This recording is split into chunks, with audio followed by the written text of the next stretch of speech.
What's up, everybody? Welcome to another episode of Brandon's Face. It's the podcast about a playlist. I'm Jonathan Beardsley.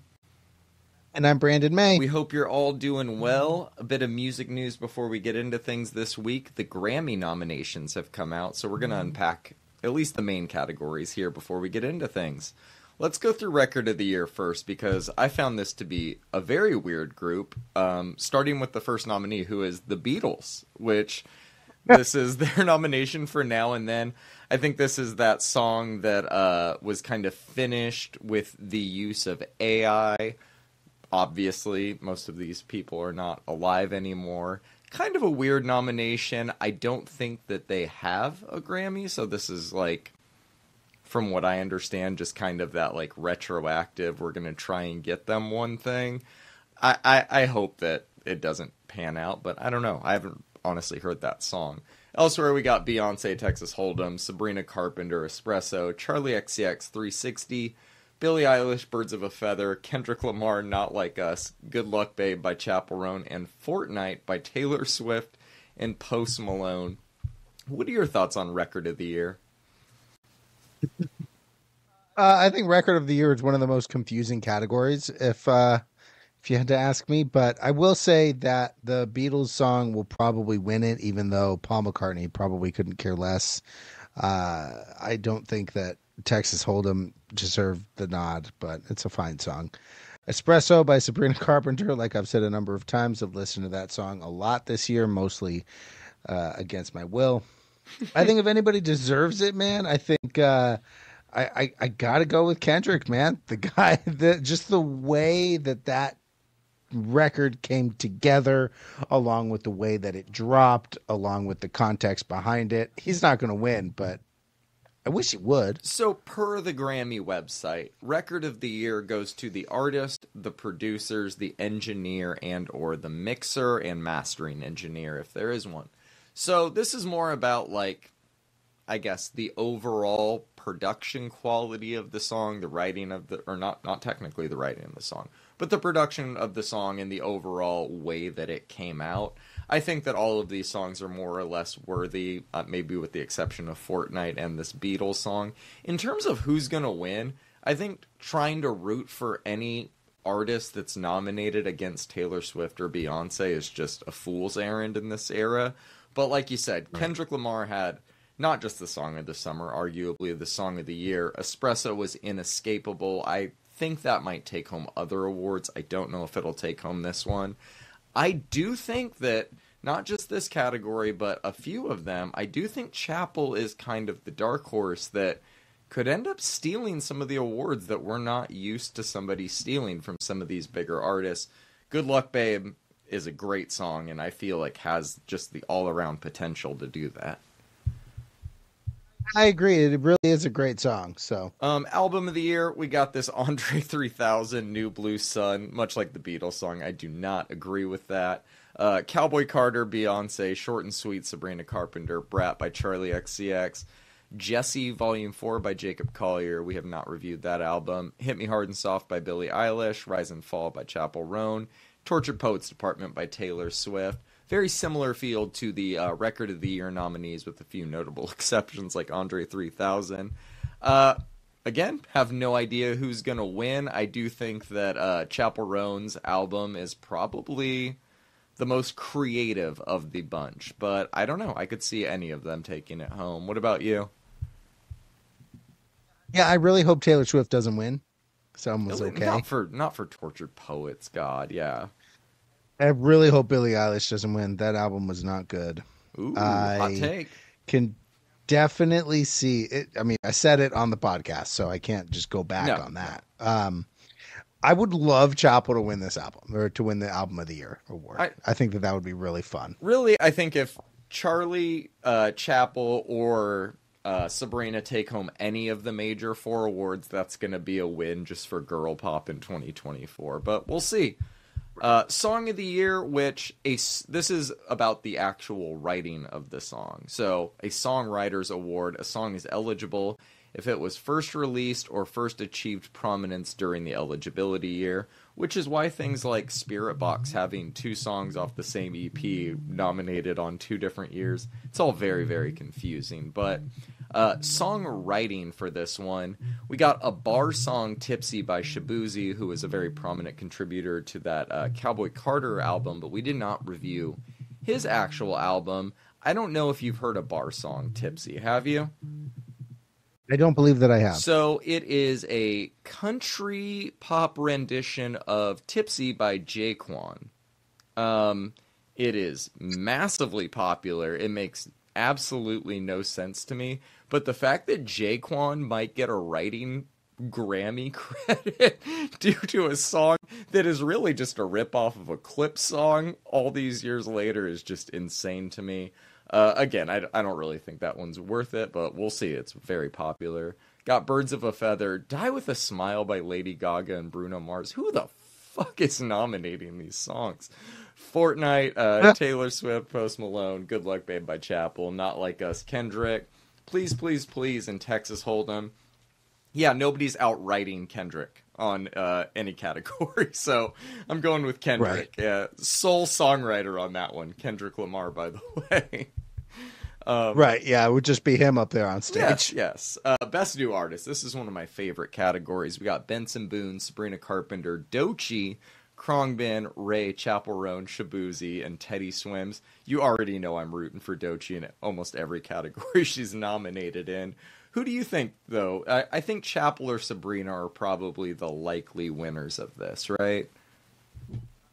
My actual prediction is that Chappell Roan will win, but I actually think that Ray should win. I think talent-wise, Ray obviously should be like near the top of any category she's in. I think as popular as Sabrina is and kind of has been crawling towards these past few years, the ascendance of Chappell Roan since Coachella is just unlike really anything we've seen in recent years in pop music, and For real. I think that deserves Best New Artist, if nothing else. I mean, when you look at that performance from weekend over weekend, you can see the crowd weekend 1 is like, it's a big crowd, but weekend 2 is just over fucking flowing. Yep. Like, look at photos, and I mean, just the weekend 1 performance just catapulted her to like actual stardom. Yes. Literally, you can like go back to that moment, and since then, everything is just bigger and bigger and bigger, and it doesn't stop. It really all does go back to that moment. Producer of the Year we can skip for now. It's the usual people. Mustard getting one for Not Like Us is hilarious, considering he sent Kendrick that beat and really didn't even know anything was being done with it all that time later. But that would be funny. Songwriter of the Year, we can skip that one for now as well. Ray is nominated. That's pretty cool. Yes. All right, let's get into some of the genre-specific stuff, which I always love. Best Pop Solo Performance, we got Beyonce, Bodyguard, Sabrina, Espresso, Apple, Charlie, Birds of a Feather, Billy, Good Luck Babe, Chappell. I'm going to say probably Good Luck Babe, Chappell. What about you? Hope Chappell wins this one, but Charlie XCX might take this, bro. I think that it would be remiss of the Grammys to not let Charlie walk away with at least something this year. I think she had a great year. I think she will be nagging the dance pop one we're going to be talking about soon. But dude, if Brat wins Album of the Year, holy shit, that will be insane. Right. All right, we got Best Pop Duo Group Performance. Us, Gracie Abrams, Taylor Swift. Have not heard it. Beyonce and Post Malone, Levi Jeans, Charlie and Billy, the Guess remix. Ariana, Brandy, and Monica, The Boy Is Mine. A very weird nominee. I like the remix. I really didn't think much of it when it came out. I still don't. I went back to it and I was like, this got nominated? Die With a Smile by Lady Gaga and Bruno Mars. You already know my feelings on that one. I'm going for the Guess remix, man. That shit is so fun. It's 2 of the biggest pop artists really of is. The decade of the year kind of just doing the most fun, and I think that it should win for that alone. I think so too. Any other thoughts on that one? No. Best Pop Vocal Album, Short and Sweet by Sabrina, Hit Me Hard and Soft by Billy, Eternal Sunshine by Ariana, Chappell Roan, Rise and Fall of the Midwest Princess, and Tortured Poets. I think this is the one Ari might kind of get the nod in. She is just what she does vocally really can't be taught. But Chapel hits some pretty crazy shit on Rise and Fall. Who are you going for in this one? I don't want to keep saying Chapel, but I like I like her album out of all of these. It could end up being one of those nights. That's what's going to be interesting to go back to. Best Dance Electronic Recording. Disclosure, She's Gone Dance On, Loved by Fortet, Leave Me Alone, Fred Again and Baby Kim, Never Ender, Justice and Tame Impala, and Witchy by Kaytranada and Childish Gambino. I'm going Leave Me Alone. But Fred Again's winning this one. But I wouldn't be mad at Kaytranada winning for Witchy. I wouldn't be mad at Justice winning for Never Ender with Tame, no, but I think it'll be Fred Again. I'll never be mad at Justice. Best Dance Pop Recording. Madison Beers snagging one for Make You Mine. Pretty cool.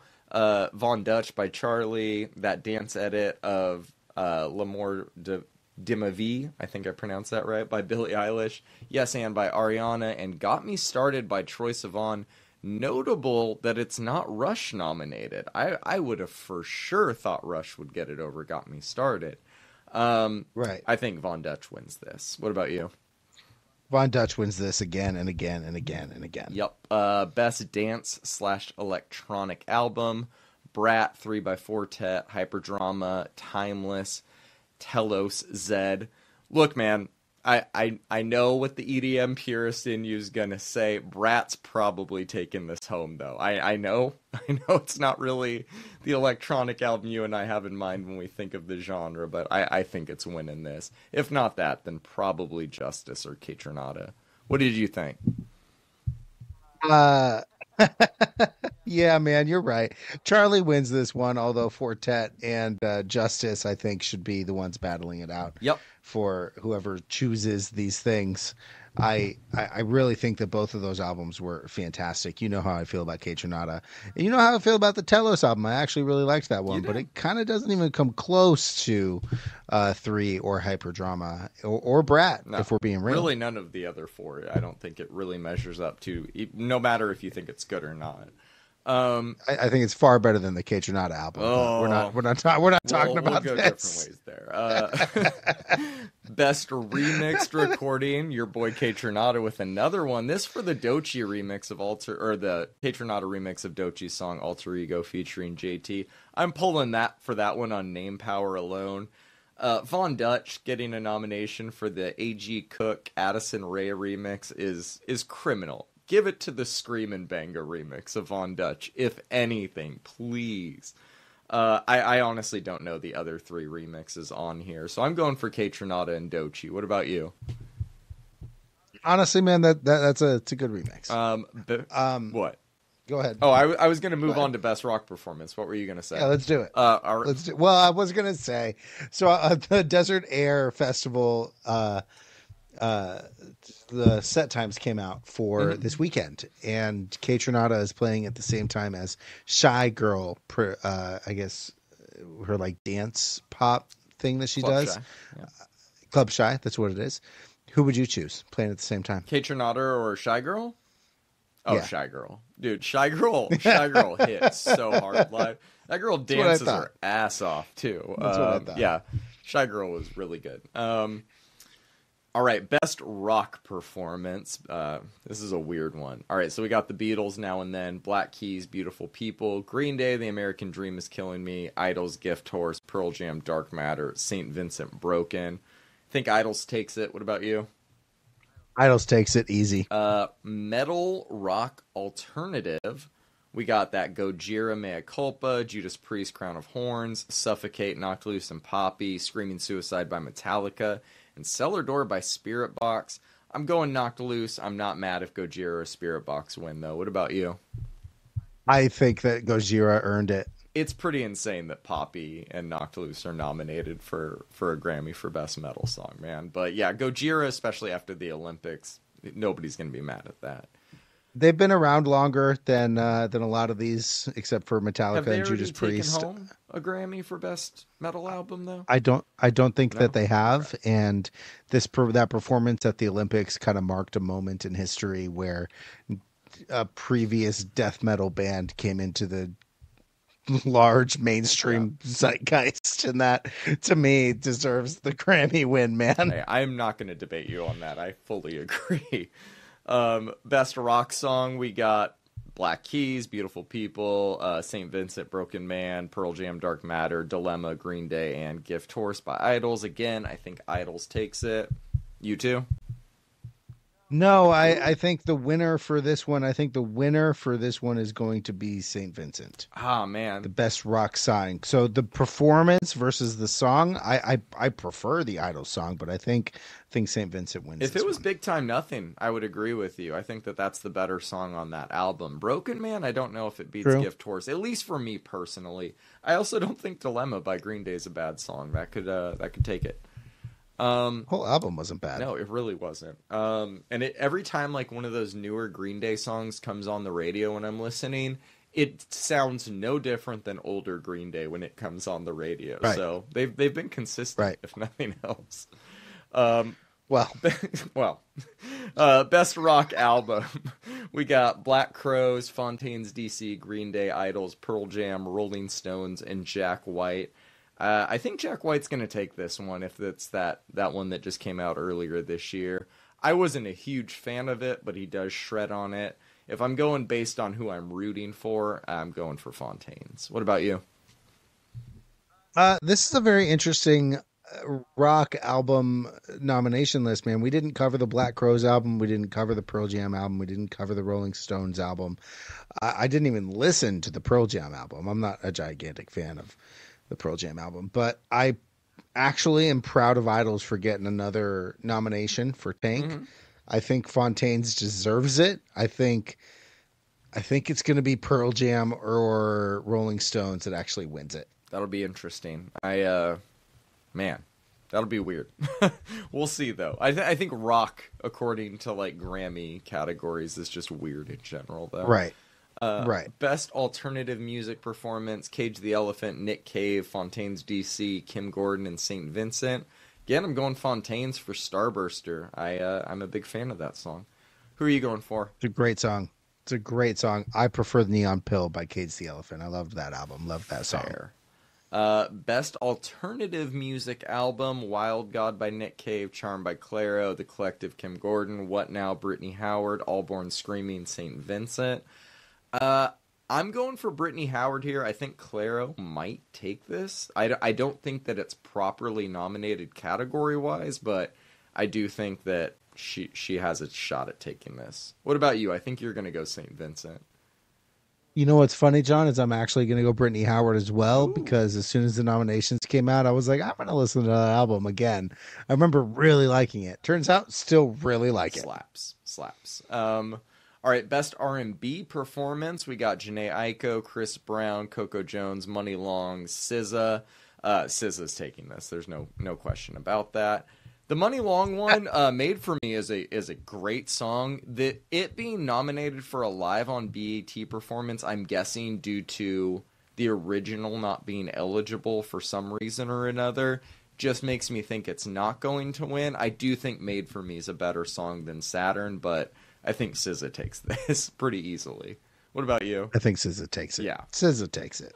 Traditional R&B performance: Money Long, Lala Hathaway, Kenyon Dixon, Marsha Ambrosius. It's going to be Lucky Day that goes on this one. That's You is a masterpiece of a song. We called that when it came out like last December. Yeah, we did. We all did. That one's too good. Best R&B song: we got Kalani, we got Thames, Coco Jones, Money Long, and SZA. Again, there's no competing with SZA. SZA takes it. She is leaving this place with a lot. Best prog R&B album. I don't think we've reviewed we've reviewed the Gambino, Kalani, and No Worries album. We did not review the Avery Sunshine or Bernard album. I don't really know how this album is judged. I think that the Gambino one's the most impressive of the ones here that I've heard, but that's the only criteria I could really come up with. What about you? I didn't really like that one, so if it were me, I'd go with No Worries. Yeah, that's fair too. Best R&B album: Chris Brown, Layla Hathaway, Money Long, Lucky Day, and Usher. I think Lucky Day is the one that deserves this one, but Money Long, Usher, I could see either one going. Although I did not really like that Usher album. I think Money Long is a second runner-up pick. Anybody but Chris Brown, though, really. Best rap performance, we got Cardi B, Common, Doechii, Eminem, Future and Metro, Glorilla, and Kendrick. I'm pulling for Doechii, but Kendrick's taking this with Not Like Us. Oh yeah, Kendrick takes it for sure. Yeah. Best melodic rap performance, we got a song called Kalani featuring Kalani. I have not heard that. I should check it out. Beyonce, Spaghetti, that Future, Metro Boomin, and Weekend song. We got Lotto, Big Mama, and 3 by Rhapsody and Erykah Badu. I think Beyonce will probably take it, even though I don't really know that song. But we'll see. I don't really think that counts. Like, I don't know why they would put that there, I guess. But yeah, Beyonce probably takes that one. Although, honestly, I think Future and Metro deserve it. Rhapsody could do it, but yeah, who knows? The Future and Metro one deserves some recognition for just being the shit starting album of the year, if nothing else. That was a major catalyst of 2024, and it deserves some sort of recognition on the mainstream stage. I agree. Best rap song. Look, there's nominees. It's Not Like Us. Not Like Us is winning this one. It's not even close. Yeah. Best rap album, Eminem, Future, and Metro Boomin, Doechii, Common, and Pete Rock, J. Cole. I think Doechii washed all of these albums with ease. I would agree with that. I have no opinion on spoken word poetry. Jazz performance, I'm not too familiar with. Is there anything else Neither here? am Caliuchis got one for Latin for Orchidas. Obviously, I'm rooting for her there, but I think we can wrap it up there. We don't really have a ton of country opinions on this. You go in F1 Trillion or Cowboy Carter? What's winning best country album for you? Unironically, F1 Trillion. Let's go, Post Malone. Unironically, I loved that album. We talked about it on the podcast. I thought that he killed it, bro. Oh my God, you would. I think he found his calling. I'm not going to agree or disagree with you, Brandon. We're going to move into the episode. We got a new one, kind of, from Deadmau5. This is Jaded. This is a song that is like 17 years old at this point. We just finally have an official release of it. This one was kind of lost in the ultra label mess of the last, however many years. Pretty great. Somebody asked about this song on Reddit. Like, I searched the backstory on it when I was listening to it. And there's like a post from years ago of somebody like, why can't I find this song on streaming, or why can I only find it by digging through like random ultra mixtapes?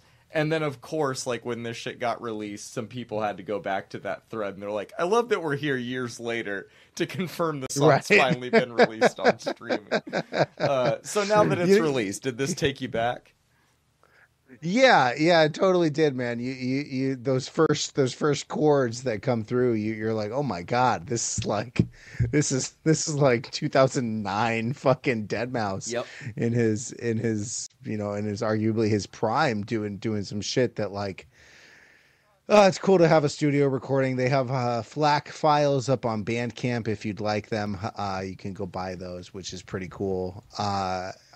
He also released Re-Jaded with this in a little EP, which is something that he did. Deadmau5 is funny, man. He unfortunately had some pretty unfortunate record dealings in the in with his really early stuff with like Melee Fresh and stuff.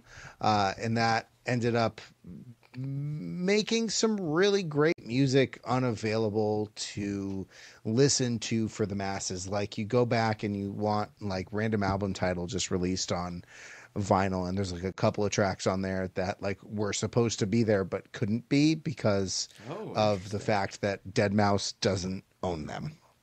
And the guy who Melee Fresh, who owns some record label, I forget the name of it as of right now, but that guy owns them and will never give them up. And it's kind of a pain. So I'm glad that he got this one. I'm glad that he got to release it.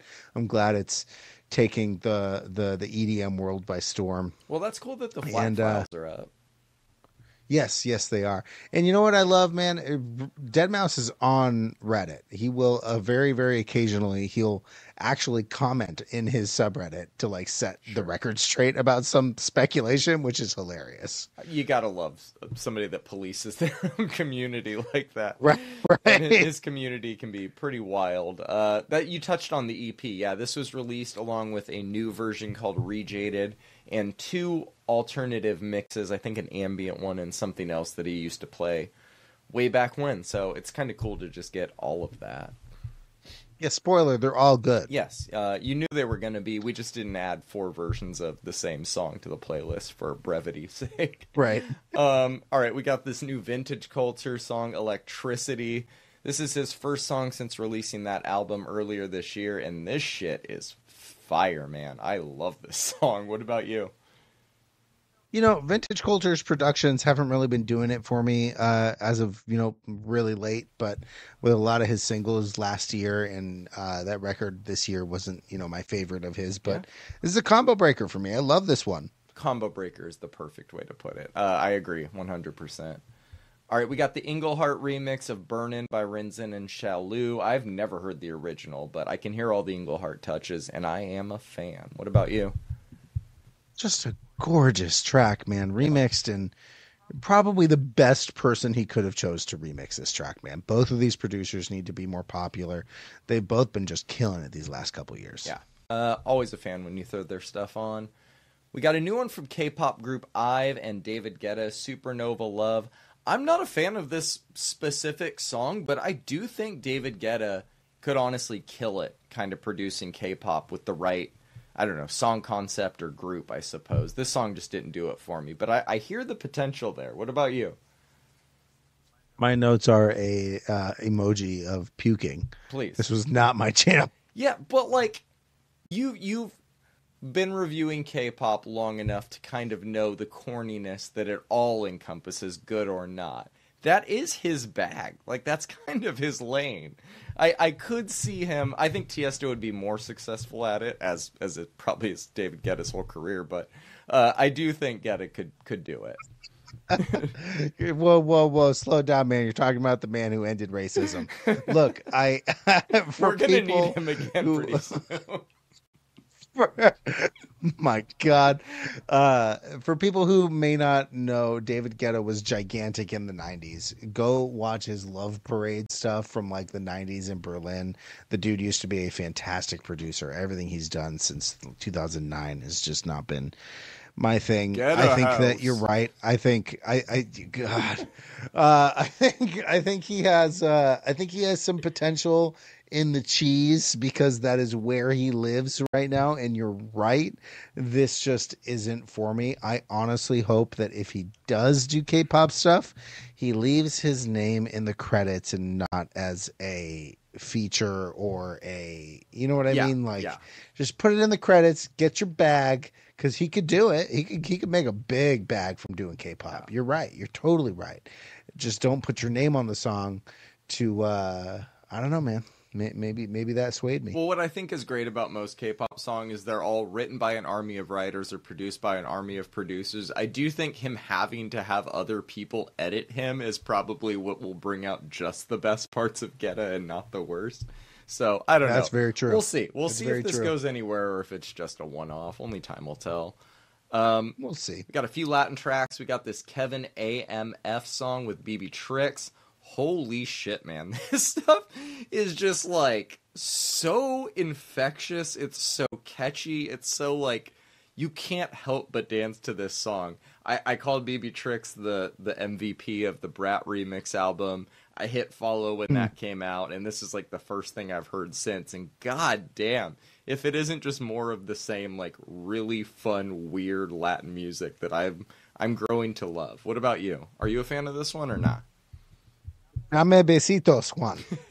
Hey, man, this was so much fun. Like you said, infectious, catchy, just incredibly fun to listen to. This is a good one. All right, we got an army of Colombian artists on this Carol G song. I'm assuming that is the common thread. I did not look up the story behind the 9,000 people on this song. It's called Plus 57. Carol G kills it as always. What were your thoughts on this one?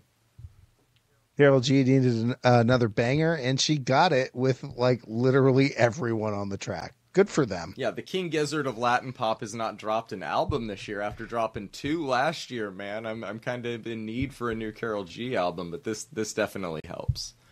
The King Gizzard of Latin pop. That's what she's becoming, man. She's put out like 3 or 4 albums in the past few years. Oh my god. Corday, Joey Badass, Syrup Sandwiches. It's fine. A little derivative, but I think it's fine. The Corday album has not been my thing during this rollout. I think I've said that probably every step of the way, but it does drop in full this week. I'll go in with an open mind. What did you think about this one? Just the words syrup sandwiches makes me think of that edit of Humble that some dude threw on YouTube where it's just syrup sandwiches, but like they're all edited in very, very cleverly.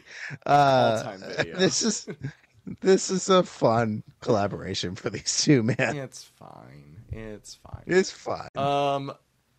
Couple new Georgia Smith songs, Loving You with Maverick Sabre and Don't Let Me Go. I like the Maverick Sabre collab. I think Don't Let Me Go is kind of a snoozer, but obviously her voice is kind of the equalizer in all of this. What do you think about it? I agree. Loving You is better. Both of these are really gorgeous, though. Georgia Smith just sounds angelic on both of these tracks, man. Always. She's put out a few songs this year, and I don't think she's really said where they're all going. Maybe she's just clearing Lucy's out before rolling out something new in 2025, but she's just coming off a new album last year, so who the hell knows? New one from Bad Bad Not Good featuring Tim Bernardis. This one is fucking great, as is every song Bad Bad releases. I don't know if they get better with every release. I think they started really great and they've just maintained this bar of greatness. I do like the vocal contributions in this one too. Like, they're very fun, they're very creative, but they never really like change the song into being a different type of song, if that makes sense. What did you think of this one? Yeah, these dudes crush everything they do always. This is obviously no exception, man. How do you pronounce this next band? I've been trying to figure it out all week. I have no idea. Wait, maybe it's Weite. I apologize if you're in this band and listening. Weite? Put like a little parentheses afterwards with a breakdown of the enunciation for idiots like me. This song is called Time Will Paint Another Picture. This is some just like really good psychedelic jam band goodness. If you're into that, you're going to be into this. What did you think about it? You know that I love me some instrumental psychedelic prog rock from bands that nobody knows. This is so soothing. So up your alley, man. Last single on the playlist this week is from Shower Beers called Written in Sharpie. Great song title. And just great stuff as always from Shower Beers. I love that little outro part, man. What about you? What are your thoughts on this one? We have Shower Beers changing up the style a little bit, changing up the core sound. I love that. This is a great song, a little bit more heartfelt than some of the other tracks. Keep fucking going, man. This is great. I agree. We got a few EPs, actually more than normal this week to talk about. Yes. So let's get into it with this new LMA. It's called 3. It's 3 new songs, pretty straightforward, very solid. I enjoyed all 3. Little Things, the Mustard produced track, was kind of my favorite through the week, but Hearts on Deck has been my favorite on repeat runs through this one. What about you? Are any of these sticking out to you, or are you just kind of like more good LMA music? Actually, you know I love LMA, man. Yes. She sounds great. I love the Mustard production on all 3 of these tracks, though. Ella just kills it, man. She needs to be gigantic in the music industry, bro. I mean, she had a few big hits like 2018. I think she's struggled to really hit that level of pop again, but she's well on her way. All right, talk to me about this like refused album covers thing coming out. All right, so it is the 20th anniversary of the seminal album, The Shape of Punk to Come by Refused. Not only do I love this album, and we've talked about how like ahead of its time it was for when it dropped in 1997, 1998. I threw a few of the reimaginings on here because I felt that these sounded so naturally of today that kind of prove the assertion that this album was so ahead of its time. I'm a big fan of the gel cover. My favorite of the bunch is probably going to be the quicksand cover of Liberation Frequency. Happy Interesting. anniversary to Refused for the Shape of Punk to Come. You know that I have always talked about this album as being like a really big moment in post hardcore. I will say that the fucked up cover of the Refused Party program with those electronic elements in there really like drive the point home, if that makes Hmm. sense.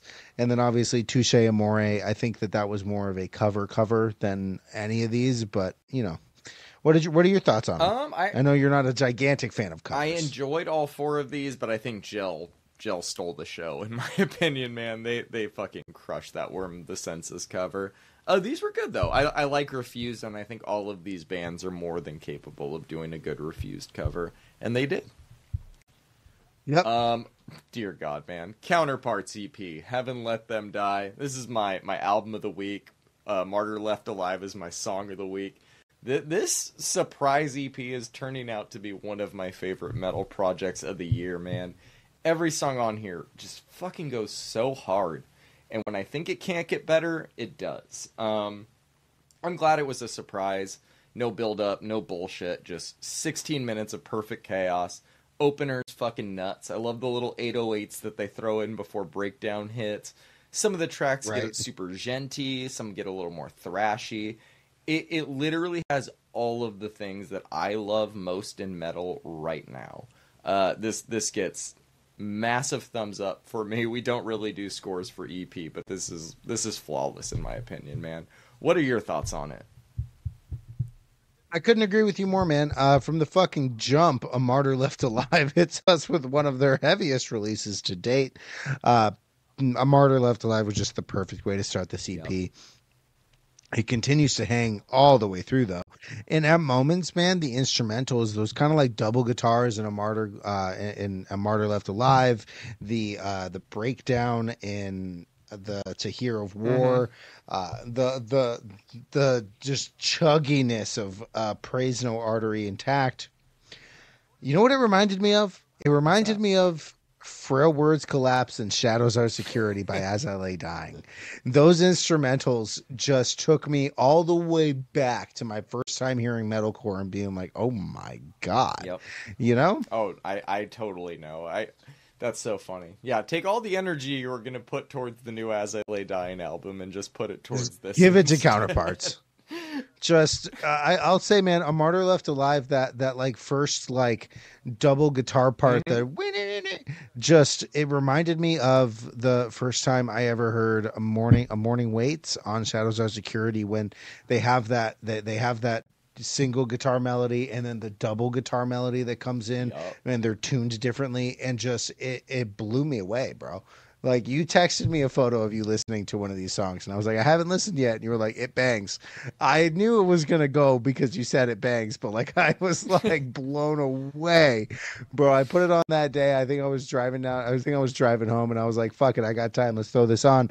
My God, man, the streets in Coachella didn't even know it was gonna hit them. I'm glad we had a lighter week in terms of releases because I ran this thing into the fucking ground, dude. Already, Jesus Christ. I think it's at like number two behind Knocked Loose in terms of like my favorite metal out this year. That's This is very amazing. me. All right. We got Rivers of Nile. This is their Hierarchy EP. I have heard of this band, but this is my first time listening to a project of theirs unless we reviewed that album they put out like back in 2021 and I just don't remember, which would not be out of character. I was a little hesitant with this one at first. Chambers of Civility just took a while to win me over, but once I got there, I had a great time with it, man. All four tracks go hard. Human Adaptation was my favorite to come back to, though. What were your thoughts on this one? So this was also a surprise EP to me, at least, but an extremely welcome one. The Boys and Rivers of Nile do such a good job of kind of towing the lines between technical death metal, prog. They've even got like some breakdowns and some genty moments, a lot of grooves on this one. I'm always impressed by them. I can't remember if we covered their album in 2021, but I actually wore my Rivers of Nile zip up hoodie today, where owls know my name. If you have not heard that, John, go do it. It's a good one. I'll throw it on my listen to playlist. All right, new EP from Girl Scout called Headache. So I've had their tracks Honey and I Just Needed You to Know in my rotation for a while. I don't think I ever added those to the playlist for us to talk about, but this is their first official EP, so perfect time for us to both begin talking about them on the pod. The two songs I just mentioned are still my favorites on the project, but this whole thing is great, man. They already sound just so established. There's an instant chemistry, I think, that comes across in the music they put out. And it's part of what's made me a fan so quickly, but I Just Needed You to Know is a strong must listen to like all indie fans, in my opinion.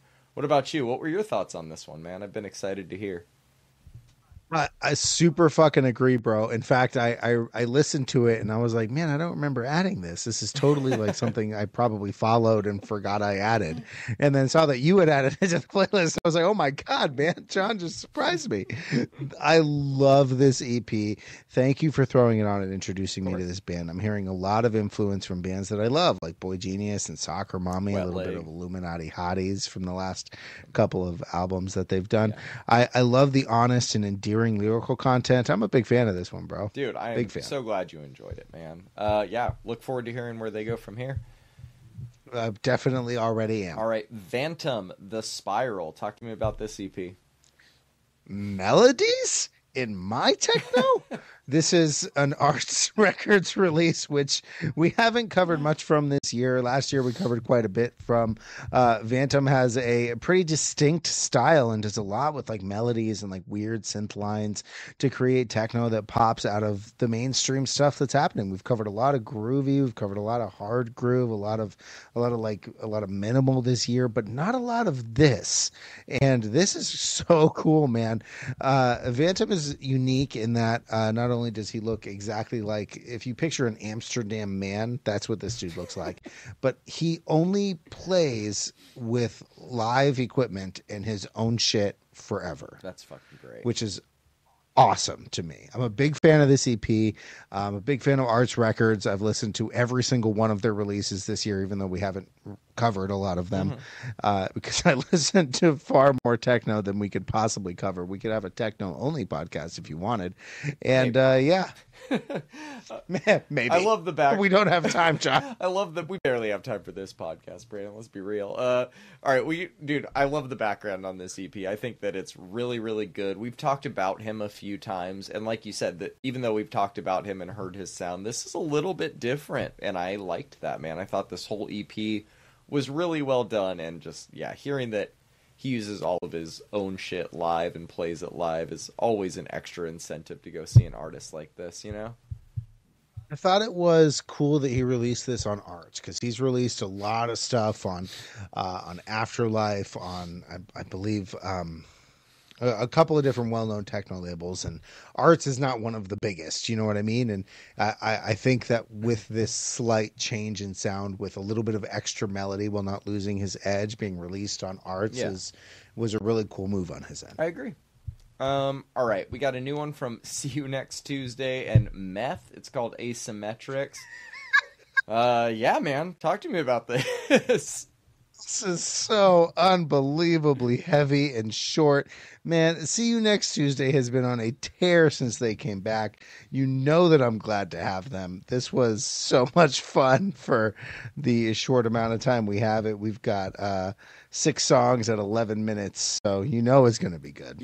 It was a lot. This is like that last release of theirs we talked about. It's just like the amount of insanity they're infusing into every second that they play on an EP is just mind-boggling, man. Like I said, I was listening to that Counterparts one so much this week that I feel like other metal like this kind of took a hit, but I will definitely be coming back to this one. It was fun while it lasted. It's funny, man. Somebody asked on Reddit the other day, what's your favorite short song? And somebody said Suffer by Napalm Death. which is a famously 6-second song. And the amount that they do in 6 seconds that Grind does in 6 seconds that other artists just don't is fascinating to me. We've had a few moments like, 10, 15-second stretches on albums this year where I'm just like, how is all of this going on? Like, how are people doing this? So, right. This is human. Just another one in that category. One more EP to talk about this week. It's Pumpkin Guts, Cats, Corpses, and Other Tales. This is my first time hearing this group. Not what I expected, but I really like it, man. I was expecting it to be more, I guess, more straightforward emo adjacent based on like the name and aesthetics, but it's almost more like Josie and the Pussycats than anything, and I mean that as a massive compliment. It's easily one of the best album artworks we've seen this year. I want it framed and in my house. I'm a fan of this one, man. Thank you for throwing it on. What are your thoughts on it? You're welcome. I needed to cover some horror punk, even though we were outside of our Halloween season. Yes. I love the lyrics on this whole thing. The scarf they found from you at our grave is just so good, man. This is some poppy horror punk. I needed to throw it on. I'm glad you enjoyed it. Easily some of the best album artwork. Yes. The whole package on this thing is so good. I agree, man. Are you ready to talk about the albums?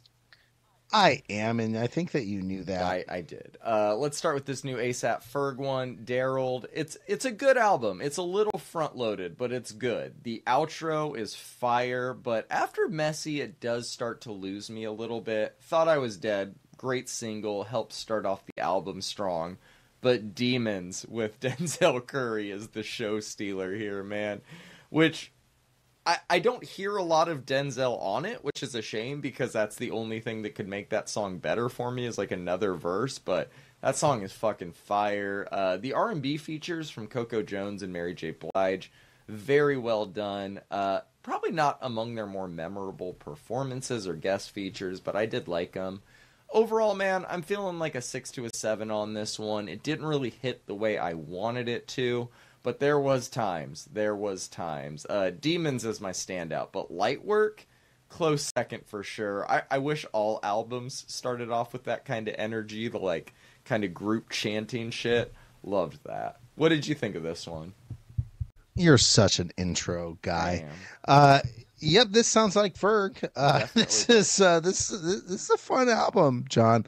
I'm actually surprised a little bit with his range on this one, and I know that, like you said, this is a little front loaded, but I think he has plenty of the braggadocious trap tracks. But there's a little bit of finesse here that I really didn't expect from Ferg, and there's a couple of softer joints that feel like he's like actually trying to grow as an artist, and you know that I like that. Typically, when rappers do that, it doesn't work for me, especially rappers like Ferg who are firmly planted in the trap world. But I actually even like the Future verse on Allure. I love the way he says Pac, but then the ad lib right behind it clarifies that he means Tupac, and then immediately compares himself to Suge Knight. That's such a great bar. The front half of this album is basically all trap with some decent features, and but like Denzel and Future, Denzel, like you said, is lackluster at best, but Ferg really shines on tracks like Alive with Alive frowny emoji on this one. Thanks, but right. The album takes a little bit I corrected myself. The album takes a little bit of a turn around Messy, man. It actually changes to more like conscious bars, some softer lyrical concepts with softer features, and it works surprisingly well for me, man. The Coco Jones feature on French Tips and the Mary J. Blige feature on Casting Spells really soften everything up in such a nice way, man. And even the strings and the production on Dead Homies work incredibly well, and were actually like a surprising addition to this album. I thought that was just going to be fun trap music, man. I'm actually like a giant fan of this. Bigger than I expected it to be. It's between a 6 and a 7 for me, probably more towards 7. Fuck it, let's call it a 7. Dead Homies is probably going to be my standout. The strings really, really surprised me. All right, let's call it a 7. All right, we got this new one from G.L.A.M. So this group has not just been one of like my favorite K-pop groups of the last few years, but alongside New Jeans, of course, but one of my main gateways into the genre. Their blend of bubblegum pop and R&B with the occasional rap verse is kind of right up my alley. I think they all have great voices and know how to play their part within a group very well, which is important for these types of acts. The singles were incredible, man. If You Know, You Know and Something Ain't Right are both outstanding. I think Howling is a lot of fun. It'll probably be the next single they push. It's very clearly trying to evoke the like She-Wolf, Shakira type of vibe, and I don't think it falls short in that regard. It is a well done song. But In the Rain, definitely an album cut, but I fucking love those like R&B vibes in it. I hope they lean more towards that side of the sound as they go on, even if it's just an album cuts. Is This Love is a solid closer, not one of the more memorable tracks. Things do fall short for me in a few areas, though. I don't love that 2 of the first 3 songs aren't songs. It halts the momentum of the start of the album. The Woke Up remix is fine, but I wish they would have just put the original on the album. As a Jay Park fan, I will happily take a verse from him any day, but I don't think it was the right call. There's also a part where a sample from the Fast and Furious Tokyo Drift soundtrack comes in on that song that I think's pretty neat. Yes, but actually you know, that. dun dun dun dun. It's so good. Yeah. But most of the verses here are not very good, and dragging it on for 6 minutes among a sea of 2 and 3 minute songs makes it feel out of place. The last knock I have on it is its length, man. It's not uncommon for a K-pop group to put out an 8-song album that is less than 30 minutes and call it a full length. But there's artists in the genre that are breaking that mold as well, and I just wish they would have been in that group. I want it to be more substantial, partially because I'm selfish and I just want more music. But overall, I do think it's a great debut. There's 2 songs on here that you can argue among being the best pop songs released this year. I will probably pick up a physical copy if I see it in the wild. I think it's between a 7 and an 8. If You Know, You Know and Something Ain't Right are the clear standouts here. What are your thoughts on this one, man? I didn't like it as much as you, so I spoiler, assumed that. But I think it's funny when these like little girls tell me how dangerous they They're are. so dangerous, Brandon. They're so gonna touch you. dangerous. What this is, though, is it's fun, it's poppy, it's full of life. XG has put out a nice little short 23-minute record that has, honestly, it has great re-listen value, some fun bars, some like fantastic poppy moments. If You Know, You Know is a fucking banger. Mm-hmm. There's no denying it, like for real. The rest of the album is as catchy and poppy as that track is as well. It's not really my thing, though. It's just like some of it is like rapping just to rap, and some of it is singing just to sing. There's no message, there's no substance. It's just music just for sales. Right. I all of that being said, though, John, I never skipped a song when this album came on. So that says something. Yeah. It's all decent music, and it's genuinely catchy throughout the whole thing. It's a 6 for me. If You Know, You Know is an undeniable banger. Yeah, great song. Look, man, this is a group that I assumed you would not love, but that I would assume would kind of be in the middle for you. 6 is higher than I thought you were going to go, so I'll take that as a win. For real? Yes. Oh yeah, man. If you enjoyed it more than you didn't, I'm happy with throwing that on. Easy. All right, we got this new Absol album, Soul Burger. I'll be brief here. There's moments of this I love. All That is great. California Dream, really, really fucking good. I, Myself, and Me, I really enjoyed as well. But I think that this album is just okay. And I'm guessing that comes down to me knowing very little about the artist that this is a tribute to. I'm sure a deeper understanding would lead to a greater appreciation, but as it stands, it's just another good Absol album to me, man. California Dream's my standout. Hearing him and Vince on a track together like that is awesome, but that freestyle that it ends with is my favorite moment on the album by far. Overall, though, man, the album's like between a 6 and a 7 for me. Definitely much more enjoyable than not, but I kind of need to do some more homework before I feel like I fully understand this one. What about you? Were you able to enjoy it regardless, or did you kind of read up on it? You know what's funny, John, is I did not read up on it, but I was a little wishy-washy on the singles, and I'm kind of glad that I was. This album is actually very good. Like you said when we were reviewing the singles, I'm going to quote you, Hmm. just a great rapper rapping over great beats. And I think he may have just like finally clicked for me or something because he definitely hadn't before. His slightly off pentameter rhyming scheme and flows are actually really good, man. And I can't believe it didn't click for me earlier. I really liked this album. The features he chose for this project were all chosen very carefully, placed very well along the track list. We've got some big hitters with Lupe and Jid and Blast that were all placed on the back end, but Dochi fucking kills her verse on I Yeah. Am Myself and Me. Ty kills his parts on GoPro. I actually had not looked at the features list or the track list prior to starting this album, or if I had forgotten who was going to be on it. Because as soon as California Dreams started with Vince Staples' unmistakable voice, Yep. I was like, whoa, oh my god, that track bangs. I think it was all that I was kind of iffy on when it Yeah, you dropped, were. but oh man, it works in the context of the Hmm. album, and like I actually kept coming back to it. Like, no wonder this dude chose this as a single. It's so weird that I did kind of a complete 180 on this, but maybe I just took my expectations of a TDE project down and like fully removed my blindfold or something because I really enjoyed this album going in as a skeptic. It's long for 2024 at just over 53 minutes, but for me, it didn't overstay its welcome. I feel like there's less filler on here than like 80-90% of rap nowadays, and I really enjoyed it. I listened to it quite a bit this week, John. I didn't know that there was lore behind it, but it's between a 7 and an 8 for Damn, me. good. Standout is Peace or California Dream. I really like Peace, though. I really like California Dream, though. I don't know. It's Dream. Dream is the winner. Peace is a great song. California Dream's the winner, man. I'm glad you enjoyed it a little more than I did. I did. All right, we got this new self-titled State Champs album.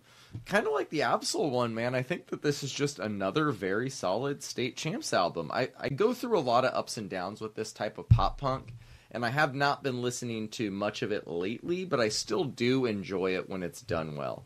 State Champs is one of the few bands I know will deliver more often than not.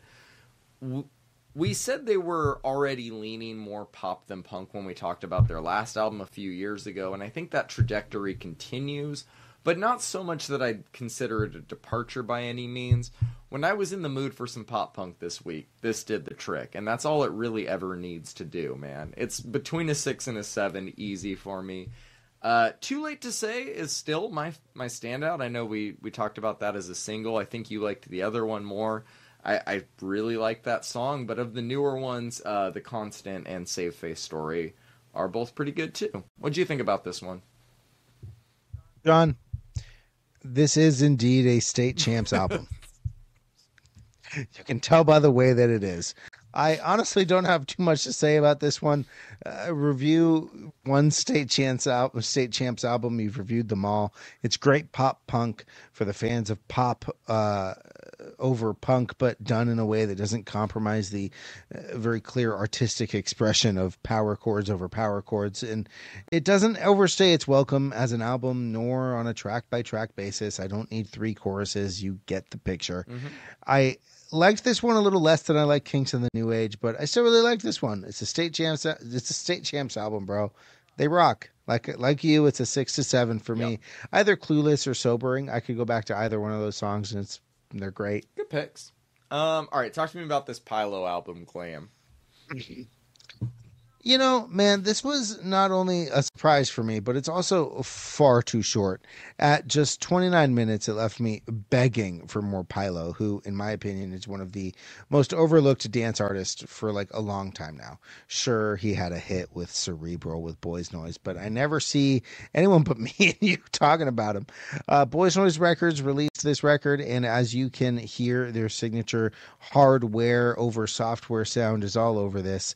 I love how many many layers and elements went into this whole thing, while like not seeming too overproduced, nor does it feel crowded.